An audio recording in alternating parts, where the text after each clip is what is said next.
Bonjour, donc moi je suis Sabrina Bédom, je suis pharmacien d'officine et doctorante au sein d'équipe Accept et ma thèse n'est pas du tout dans le palliatif mais sur l'axe automédication. En fait, c'est l'étude des profils d'intervention pharmaceutique en automédication. Donc quelques explications d'abord. L'automédication, on sait que c'est une pratique courante qui consiste à choisir et utiliser un médicament pour se soigner tout seul en ayant soi-même déterminé en fait les symptômes. Le rôle du pharmacien dans ce cas-là, c'est accompagner le bon usage du médicament, puisqu'on sait que la pratique d'automédication, elle expose à des risques.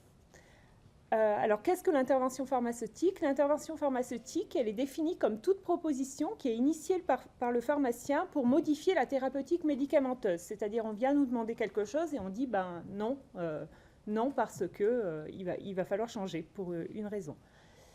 Ce qu'on s'est aperçu en faisant dans la littérature, c'est que c'est pas documenté, c'est pas tracé, l'intervention pharmaceutique, très peu, et encore moins en automédication. Donc, on a pu recueillir des données dans 139 pharmacies de la région Aura sur plusieurs années maintenant, sur 5 ans, dans les pharmacies maîtres de stage. On s'est appuyé sur le réseau des maîtres de stage pour le faire. Et on a pu avoir à présent plus de 4000 interventions pharmaceutiques documentées, pour lesquelles on a pu déterminer des motifs d'IP.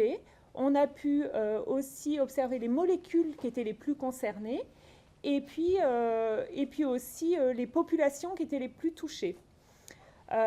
Pour l'instant, il s'agit d'une analyse purement descriptive.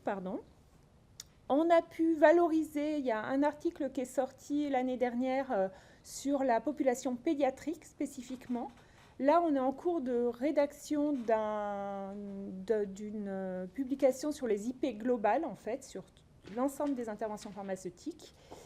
Et là, la suite, c'est que on a un projet Automed IP qui est sur les interventions pharmaceutiques plus généralement dans la région Aura, a été lauréat d'un appel à projet de la DRCI Respire Aura.